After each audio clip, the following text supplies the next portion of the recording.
I pay homage to the Buddha. I pay homage to the Dhamma. I pay homage to the Sangha.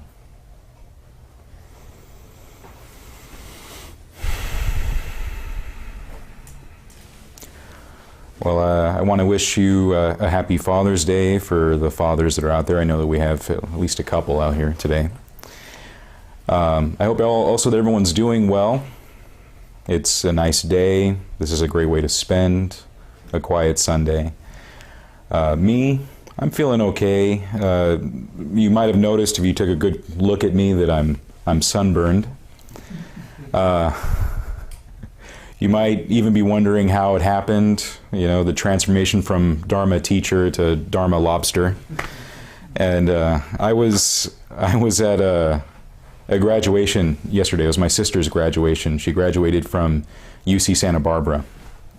And it's my first time visiting the campus. It's beautiful. You know, I thought Cal State Northridge was big when I was a student there, and then you go to UC Santa Barbara, and it's really pretty amazing, and right next to the sea. I had no idea it was so close. And it was a beautiful ceremony, you know, as far as those go. And usually I tune out to the speakers, but this time I was paying more attention to them, and there were some really inspiring people. Not only the faculty who spoke that day, but even their guest speaker that they had come in, you know, and their student speaker, just amazing people. And I was glad to be there and hear them, and also, of course, to support my sister in graduating from university, which is a very big deal. And in the midst of it, I got so caught up, I didn't even think to put on any sunscreen. You know, I don't even have the excuse of saying that I forgot to bring any, because my wife and I had driven up together. You know, we had packed sunscreen. I had even gone so far as to put some on her back for her, and at no point thought, yeah, maybe turn around and put some on myself. Not at all. So I just soaked in that sun, and I'm feeling it a little today. And you know, the way the body heals is miraculous, but sometimes very uncomfortable, because the way the skin heals from sunburn is it gets all puffy and red and tight, and it's very uncomfortable. So it probably feels worse than it looks, and I guess that's a good thing. But because of the graduation, and because of my sister moving out today, my father isn't getting to relax today, or in fact this weekend, this Father's Day weekend. He's been busy, he and my mother, getting all this stuff together for the celebration. We had a big party at the park after the ceremony with like Subway and like I think Panda Express or something like that, all sorts of food. And then today they're helping her move out of her room, and she's going to be set up somewhere else in Santa Barbara when she starts her internship, and it's all a really, really big deal. But that means that my dad, much to his character, is not resting. He's working yet again. And if you knew him, you would know that's exactly what he does. He's a very hard-working man, and he always does things for his kids, just like this, both he and my mother. So in lieu of being able to spend time with him today, I thought I would tell you some stories about him and me. Most people are shocked to know that it's actually my stepfather that I'm talking about, because he's raised me since I was 7 years old.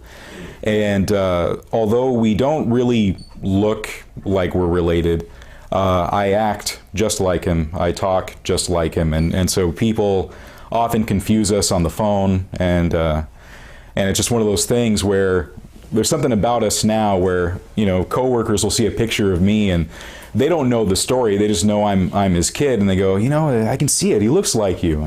And he rolls his eyes and says, yeah, all right.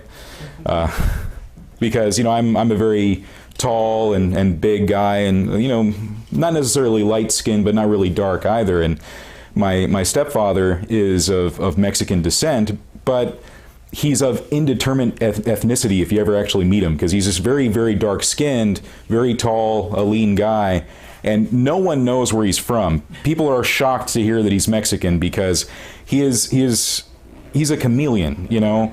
African-American people meet him, they just swear up and down he must be African-American. Middle Eastern people meet him and they swear he must be. And after going to some Sri Lankan temples, I realized, no, actually, I think my dad looks Sri Lankan. I saw like 3 guys who looked just like him.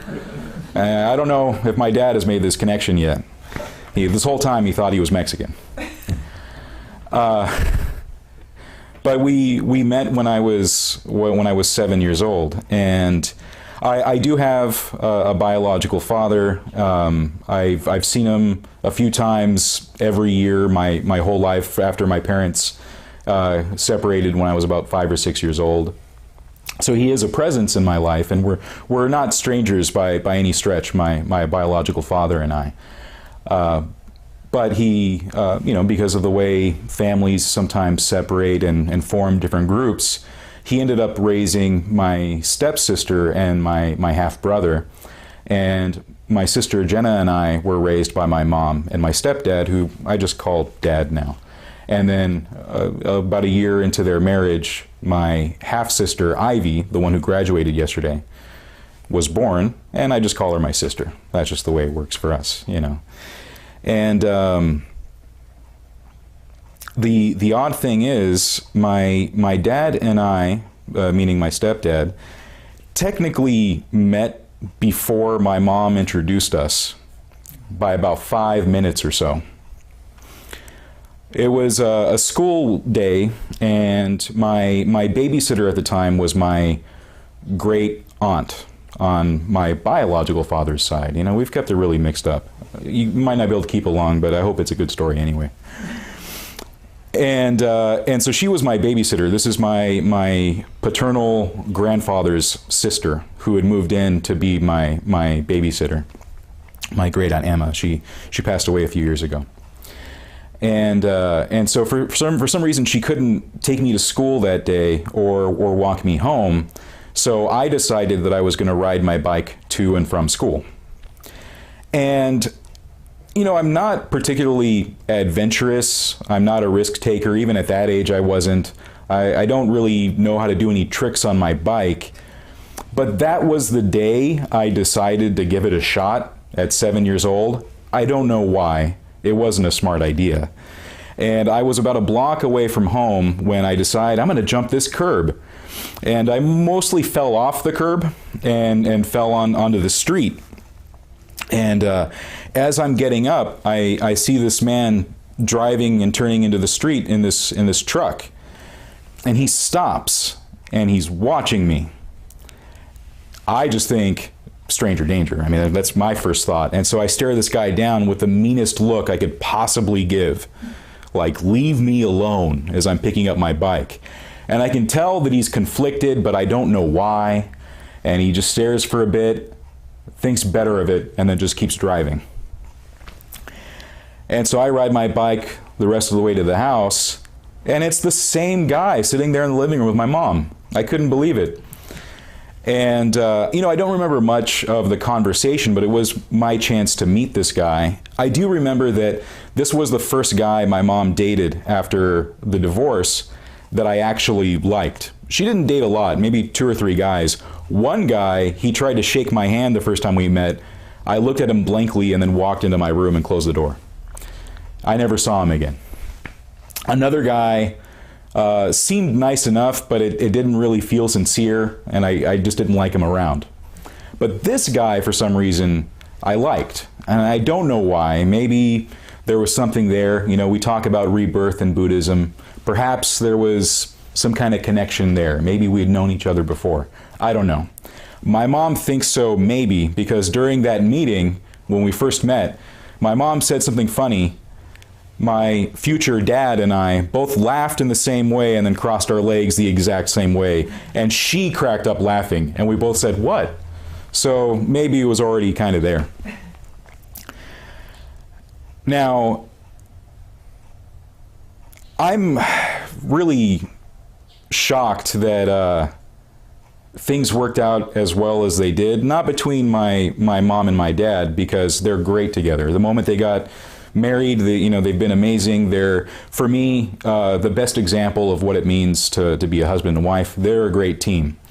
the fact that at the age of 25, this man who had otherwise been single and alone and kind of a lone wolf, he had been in the Air Force, traveled around a lot of places, he'd become a police officer, and just he lived on his own. And he had a tight-knit family, but he'd been the single guy with really not a lot of serious girlfriends, definitely no kids. And he went from that to boom, wife, 2 kids at 25.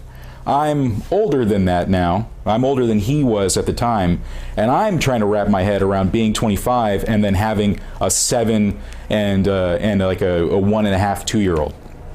It's amazing. And especially with me, because I was such a weird kid.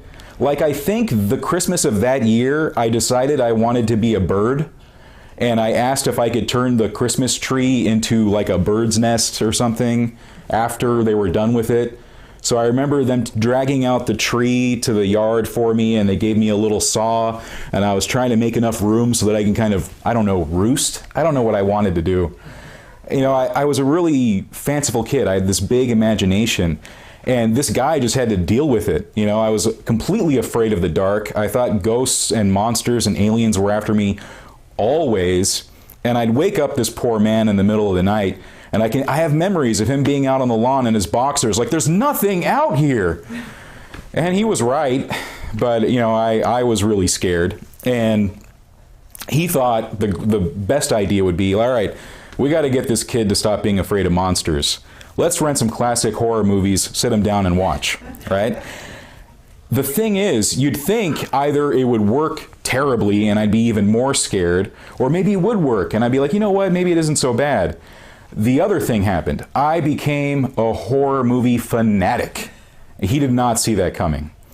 That tied with reading books on vampires where the vampires were the protagonists, boom, blew my mind as a kid, because this was, you know, early 90s. Vampires were starting to be cool again after a while. And so then I was vampire crazy and monster movie crazy. And I think when I was in 4th grade, I asked him with a very serious face, I'd like to play I'm a vampire. Could you please make me a coffin? And you know what? He did it. Like, I don't know why he thought that was a good idea, but I guess he thought, hey, what's the harm? And he went ahead and built a coffin for this kid to go sleep in when he wanted to play vampire. It's just one of the weirdest morbid things I think I was into. And you know what? He put a lot of hard work into it, and he painted it black, and the wood had for some reason warped a little bit, so he put a little lock on the inside so it would close all the way. And I tried sleeping in it 2 or 3 times, and then I got bored, and that was the end of the coffin fiasco. I think we ended up using it as like a Halloween decoration after that, and well, for a Halloween party, I think he put some liner in it and used it as like an ice chest or a cooler or something like that. So it got good use, let's say. But I was always getting into these weird things that for a guy who hadn't really thought about this stuff, he was just in shock.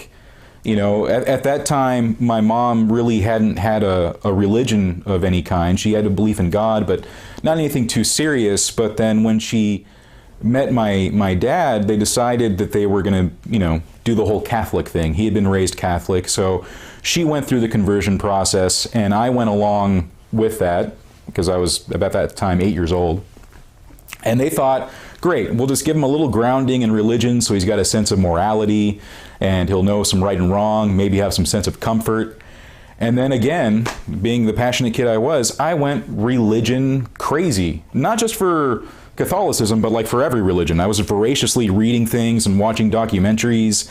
I went on this tour to, I think it was the mission at San Juan Capistrano, and I came back and asked if I could turn my treehouse into a monastery. And my parents were very concerned about this. I think my mom in particular was kind of worried. She goes, I mean, what are you going to do? Put candles up there? It's a treehouse. It'll burn. Fair point.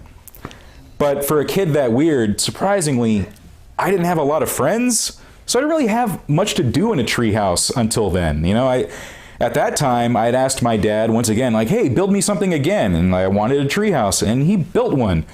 But then it was just me sitting alone in a treehouse.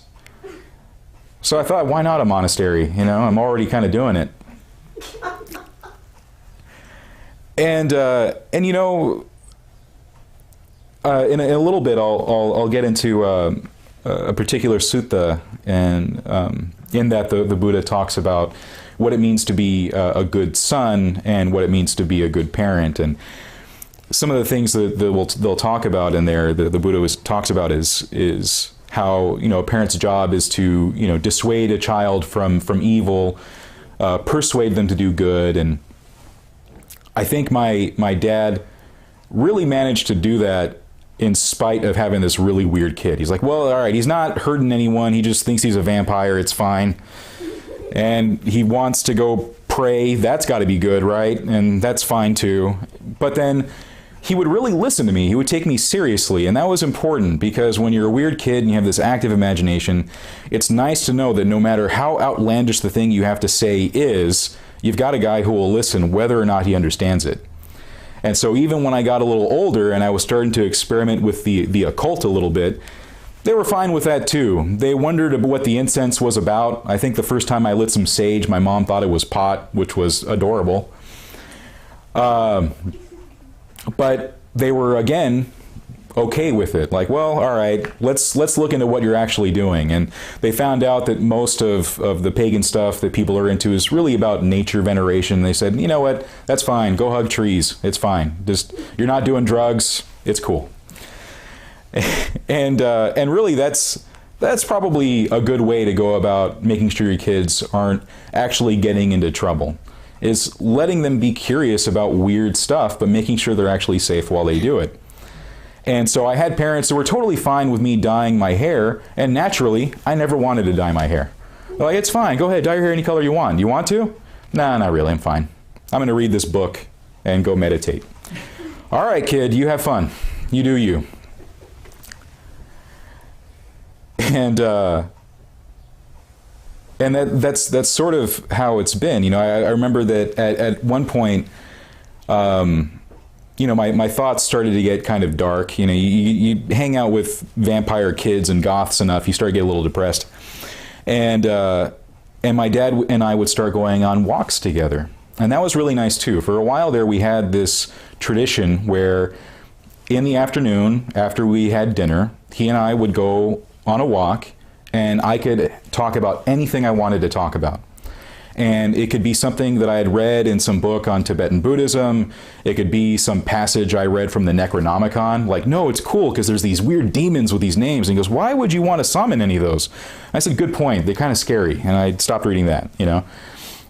And we would just talk about all sorts of random things. And so, you know, he would also take me on little trips he was going on, you know, fishing. And then he was also doing this handyman stuff as a side project. You know, he was a police officer, but he would also go and do these odd jobs. And he'd take me with him, and I would sit in the truck, and at the time he had a stick shift, and he'd let me shift for him while he was driving, and that was a lot of fun too. And I think those are some of the ways that someone can be a good dad without realizing that those are the moments you take away. You know, because these are really small things in the moment. Like, he's just like, yeah, go ahead, shift the car. It's not a big deal. All right, 2, 3, great, good job. But for me, it just, I don't know, I got to feel like an adult. I got to feel like I was being taken seriously. Because we were on the freeway. It's not like we were on some slow road. He's just like, go ahead, shift now. I got it, Dad. You know, and it was just really fun. So to add some more structure to it, I think now I'll get into this particular sutta. And I like this one for 2 reasons. Because it says something about being a parent, but also because it says something about being a child. And together it talks about the reciprocal relationship of parent and child, which sometimes we forget about. We'll often talk about how important a parent is, but we often, in the West at least, don't talk about how important it is to be a good child, to be a good son or daughter or anything like that. So this is from the Sigalaka Sutta, and this one, the Buddha comes across a young man named Sigalaka, who's at the time worshiping and honoring the 6 directions, the 4 cardinal directions, and then above and below him. And he's just kind of going through the motions of making these offerings and gestures, and the Buddha asks about it, and the man says, well, my father, before he passed away, told me to do these things, and so I'm just upholding this tradition that he handed down to me. And the Buddha says, well, that's good, but there might be another way of honoring these 6 directions. And then he starts talking about the relationships we have to people, and in this way, the East are the relationships we have with our parents. And in the South, the relationship we have with our teachers, and the West, the relationship we have with our spouses, and above we have like the sadhus and various ascetics, and below we have various servants who might work for us, employees, and at the time of the Buddha, that also might have included some slaves. And in the East, he talks about what a good son will do, and I think it works for both a son or a daughter or a child. There are 5 ways in which a son should minister to his mother and father as the Eastern direction. He should think, having been supported by them, I will support them. I will perform their duties for them. I will keep up the family tradition. I will be worthy of my heritage. After my parents' deaths, I will distribute gifts on their behalf. And there are 5 ways in which the parents, so ministered by their son as the Eastern direction, will reciprocate. They will restrain him from evil, support him in doing good, teach him some skill, find him a suitable wife, and in due time hand over his inheritance to him. In this way, the Eastern direction is covered, making it at peace and free from fear.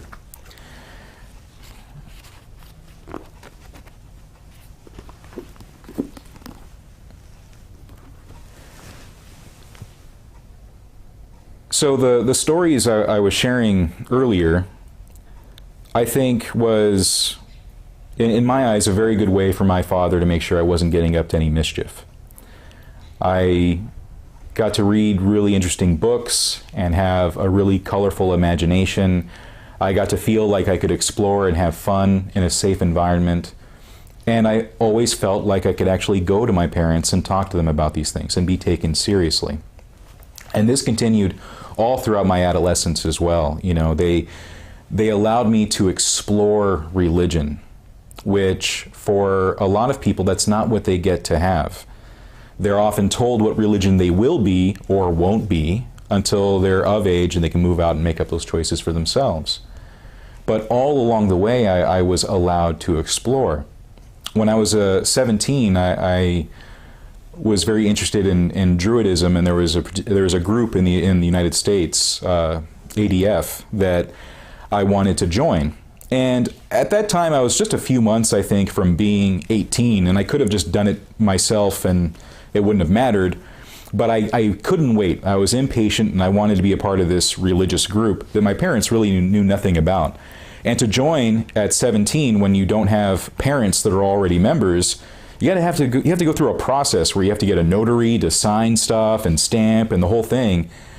And when I asked, my parents just said, all right, fine, if that's what you want to do, and they did it, And there's a lot of freedom there. And I was able to be guided towards what was good and what was bad, but not dictated to, not told what was good and what was bad. And they were there to catch me when I made mistakes, and as a teenager, I definitely did. And that was around the time that I thought various rules might be arbitrary, like curfews, And the thing is, when you have parents that are cops, they're really good at finding you when you decide to miss curfew. And I remember one time, I think I was a freshman in high school, and this really pretty girl and her mom offered me a ride home.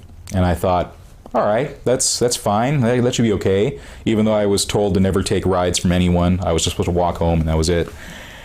And I decided, they're not going to know. I'll even get home early. No big deal. The car breaks down. And I don't know anything about cars. And I'm there with two women who assume I must know something about cars. You're a guy, you know stuff, right? And I said, no, I know nothing. And I didn't even have AAA, and they didn't. So we were just sort of stuck there with a broken car. And I think at some point they managed to get hold of a friend who was going to come by and help them get their car fixed. But while we were waiting for that, and I mean, I wasn't even on a street that I walk home. Like, I was off on some other street. I mean, I don't know how my dad found me, but he did. And this was hours after I was supposed to be home, because I think I even might have decided that I was going to hang out, and I could have walked home from where I was, but I decided I'm going to wait. I'm going to be here with this really cute girl. We're sitting on the grass and talking, and I'd rather be here than home. But I see my dad drive up in his truck, and he looks at me. He doesn't really ask what the situation is. He just looks at me, and he says, get in. You got it, Dad. I'm going to be in the car right now. And so we drove home, and I think I probably had it out with my parents a little bit, because I felt like they couldn't really understand what I thought was okay. But now that I'm older, I see it from their perspective, which is our son is usually home at such a time, and it is 2, maybe 3 hours later. It's getting kind of late. We're worried we're going to find him, right? And it was really a kind of thoughtlessness on my part to not really consider their feelings. And when you're a teenager, it's really hard to think about anyone's feelings but your own. No other feelings really seem real. Unfortunately, I didn't take away that lesson then. I just thought my parents were mean, you know. Now I look back and I'm mortified. I even think about some of the other things that good parents are supposed to do, like help you find a spouse. And we don't really live in a country or a time where there are that many arranged marriages. There might be a few here and there over the United States, but culturally we don't really have that. But I will say that my parents were pretty supportive in terms of me dating. They were supportive definitely when I did find the woman who is now my wife. But I think back to the things that my dad would actually do for me as a teenager. And when I was about 16, I had a girlfriend that I thought we were just so serious. I thought it was love and everything. We're going to get married someday. And I wanted to take her out on a nice date, but I couldn't drive, and neither could she. And so I wanted to take her to this dinner and magic show that they had at Universal City Walk. I think it's called Wizards, so I don't think it's there anymore. And so I wanted to go there and have the dinner and everything, and I think my parents must have paid, because it's not like I had money. And we needed a ride there, and that's not so bad. You know, we had a really big car. I think at that point my parents had an Excursion, this giant car. So my girlfriend and I sat in the back. And that wasn't so bad. I mean, my dad having to play chauffeur, I think parents have to do that from time to time. I think what especially mortified me, though, was when my girlfriend came out with these presents, this basket just filled with all sorts of cute gifts, including a CD of like really romantic music that she'd made as a mix. And then she turns to my dad while I'm just completely turning pale and says, "Can you play this for us now?" And my dad, without so much as a flinch or anything, says, "You got it," and puts it in. So there we are, being serenaded by really romantic love ballads, sitting in the back of my dad's car, and he is just so stoically watching the road. Just, you guys have a good time.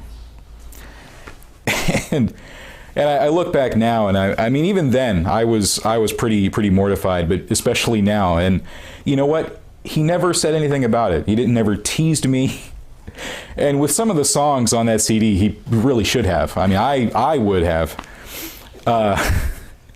And yet he really was just, in that way, a really cool dad. You know, he drove us and was our chauffeur. And then on the way back, we even wanted to take a walk around a park. And he really did just stop and I mean, he'd make the best Uber driver these days, guys. I mean, I swear, he'd already do it. He did it back then. And so, oh, so this time I've been telling a lot of stories. I just got my 5-minute warning.